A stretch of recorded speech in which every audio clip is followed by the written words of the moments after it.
आज हम श्रद्धे द्वारा रचित भक्ति गाथा का अध्ययन कर रहे हैं, जिसमें श्रद्धे हमें अध्याय 12 में मर्यादाओं का रक्षक है भक्त, इसके बारे में बता रहे हैं। इसमें श्रद्धे बताते हैं, हिमालय की श्वेत शिखरों पर भगवान सूर्य अपनी सहस्र रश्मियों से स्वर्ण राशि उड़ेलने लगे थे। सूर्य देव के इस अपूर्व अनुदान से हिमालय का यह संपूर्ण प्रांत स्वर्णिम आभा से भर रहा था। थोड़ी दूर पर ही स्थित हिम झील का जल भी इस आभा को अपने में समेट रहा था। यहाँ पर उपस्थित ऋषियों और देवों के समुदाय ने अपने प्रातः कर्म पूरे कर लिए थे। अभी कुछ ही देर पहले उन्होंने भगवान भुवन भास्कर से संपूर्ण जगति के लिए धियो यो नः प्रचोदयात् की याचना की थी। निर्मल बुद्धि निर्मल भावनाओं से जन्म पाती है, ब्रह्म ऋषि विश्वामित्र महर्षि क्रतु से कह रहे थे। आज न जाने क्यों उन्हें अपना अतीत याद आ रहा था। भावनाएं दूषित हों तो बुद्धि एवं कर्म सभी दूषित हो जाते हैं। ऐसा लग रहा था कि प्रहलाद की पावन भगवत भक्ति का मधुर गीत अभी भी उनके अंतः स्रोत से झर रहा था। परम भगवत भक्त होते हुए भी प्रहलाद ने कितना सौम्य व सदाचार पूर्ण जीवन जिया था। सभी विधि निषेधों से परे होते हुए भी उन्होंने सभी विधि निषेधों को माना। लोक और वेद को उन्होंने अपने आचरण से महिमा मंडित किया। ब्रह्म ऋषि विश्वामित्र की इस अंतर्वाणी को देव ऋषि नारद जैसे अपने अंतःकरण में सुन रहे थे। वे किंचित हंसते हुए बोले, यदि ऋषि समुदाय की आज्ञा हो तो मैं अपना अगला सूत्र प्रस्तुत करूं। देव ऋषि के इस वचन का ऋषि समुदाय एवं योगित्य वर्ग ने अहो भाग्य कहकर स्वागत किया।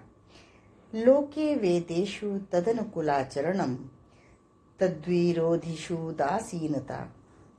देव ऋषि नारद की मधुर वाणी से यह कथा सूत्र प्रकट हुआ। इसे प्रकट करते हुए उन्होंने कहा, भक्त लोक और वेद के अनुकूल आचरण करता है, इसके विरोधी आचरण के प्रति वह उदासीन रहता है। देव ऋषि की बात के सूत्र को पकड़ते हुए महर्षि देवल बोल पड़े, लोक और वेद की मर्यादाओं की अवहेलना तो उद्धत अहम करता है। भक्त तो सर्वथा अहम शून्य और विनम्र होता है, उससे तो कभी किसी तरह की मर्यादाओं की अवहेलना होती ही नहीं। सत्य यही है। कहते हुए वेद ज्ञान को संपादित करने वाले, पुराणों की रचना करने वाले महर्षि वेद व्यास को यमुना तीर पर कुटी बनाकर तपश्चर्या करने वाले भक्तवर शमीक की याद आ गई। ऋषि शमीक हस्तिनापुर से थोड़ी दूर यमुना किनारे कुटिया बनाकर रहते थे। भगवान विष्णु के अनन्य भक्त थे ऋषि शमीक। वे अपने आराध्य को कण कण में देखने के अभ्यासी थे। ऋषि का जड़ चेतन उनकी दृष्टि में उनके आराध्य का प्रतिरूप था। यमुना से थोड़ी ही दूर लेकिन उनकी कुटी के पास ही महर्षि शमीक का गुरुकुल था। उस युग में जबकि जाति वंश कुलीन अकुलीन की विभाजक रेखाओं से समाज बटा हुआ था, उस समय भी उनके गुरुकुल में जाति वंश सब एक समान, मानव मात्र एक समान के अनुसार ही आचरण होता था। अध्ययन अध्यापन तप एवं भक्ति यही जीवन था महर्षि का। लोक मर्यादाओं और वेद आज्ञाओं का महर्षि निष्ठापूर्वक पालन करते थे। त्रिकाल संध्या वंदन, गायत्री जप, नियमित यज्ञ, एकादशी आदि पर्वों पर व्रत करना महर्षि शमीक कभी नहीं भूलते थे। समय के साथ उनके शरीर को जरा अवस्था ने घेर लिया। महर्षि व्यास जब उनसे मिले थे वह पर्याप्त वृद्ध हो चुके थे। उनके सिर के बाल पूरी तरह श्वेत हो चुके थे। मुख पर यत्किंचित झुर्रियां आ चुकी थीं, किंतु उनके नेत्रों में अनोखी प्रदीप्ति थी और वाणी में मधुरता एवं ओज का अनूठा सम्मिश्रण था।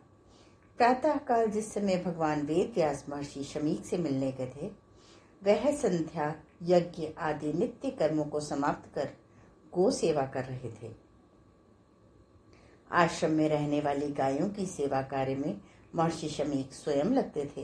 हालांकि उनके साथ आश्रम के अंतेवासी भी कार्यरत होते थे, परंतु आचार्य शमीक का उत्साह देखते ही बनता था। आश्रम में अध्ययन करने वाले ब्रह्मचारियों एवं अन्य आचार्य गणों के मना करने पर भी उस गुरुकुल के कुलपति आचार्य शमीक अन्य सभी छोटे बड़े कार्यों को स्वयं करते थे। प्रातः बेला में वेद व्यास जब आचार्य शमीक के गुरुकुल पहुंचे तो कुलपति शमीक अपने सेवा कार्यों में लगे हुए थे। ज्यों ही उन्होंने ऋषि व्यास को देखा, लगभग दौड़ते हुए ऋषि को साष्टांग प्रणाम किया। ऋषि व्यास ने उन्हें झटपट उठाकर छाती से लगा लिया। वह महर्षि व्यास का हाथ थामकर उन्हें पास के ही कदम्ब वृक्ष के पास ले गए। आश्रम के ब्रह्मचारियों ने वहां पहले से ही दमसिन बिछा रखे थे। दोनों महर्षि वहां बैठकर तत्व चर्चा करने लग गए। कुछ ही पलों में गुरुकुल के एक आचार्य दो ब्रह्मचारियों के साथ प्रातराश लेकर आ गए। प्रातराश को वहीं पास में रखकर वह आचार्य ब्रह्मचारियों के साथ हाथ जोड़कर खड़े हो गए। उन्हें इस तरह कुछ देर खड़े देख महर्षि व्यास ने उनसे प्रश्न किया, तुम्हें कुछ कहना है वत्स? हाँ भगवन, यदि आप अनुमति दें तो। आचार्य के साथ ही वे दोनों ब्रह्मचारी बोल पड़े, कहो वत्स, कहो, क्या कहना है? भगवान व्यास की अनुमति देने के बाद वे आचार्य अपने ब्रह्मचारियों के साथ कहने लगे, भगवन, हमारे कुलपति आचार्य शमीक अब दीर्घायु हो चुके हैं। अब हम सबके होते हुए क्या उन्हें इस तरह से आश्रम के छोटे छोटे कार्यों को करते हुए थकना चाहिए? आप उन्हें समझाएं। वे स्वयं सेवा कार्य न करके यदि हम सबको अपना मार्गदर्शन दे तो ठीक होगा। जब ये आश्रमवासी महर्षि व्यास से अपनी बात कह रहे थे तो ऋषि शमीक मंद मंद मुस्कुरा रहे थे।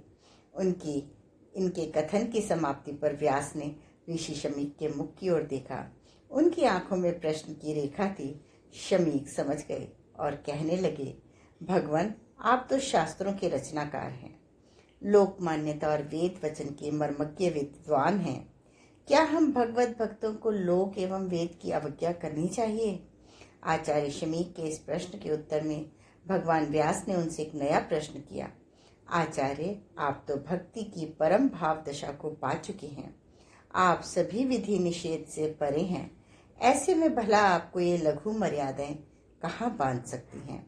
महर्षि व्यास के इस प्रश्न के उत्तर में गंभीर होते हुए आचार्य शमीक कहने लगे, जब तक शरीर है तब तक मर्यादाओं का रक्षण अनिवार्य है, और फिर भक्त को ऐसा कोई आचरण नहीं करना चाहिए जिससे भगवान की पावन महिमा को ठेस पहुंचे। अपनी स्मृतियों में संजोई इस कथा को कहते हुए व्यास जी ने कहा, भक्त शमीक की कथा सचमुच ही इस सूत्र की जीवंत व्याख्या है।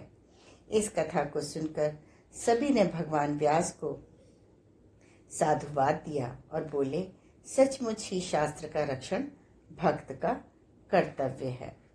आज के स्वाध्याय का क्रम यहीं समाप्त होता है। अगले क्रम में श्रद्धेय हमें बताएंगे शिव भक्त परम बलिदानी दधीची। धन्यवाद।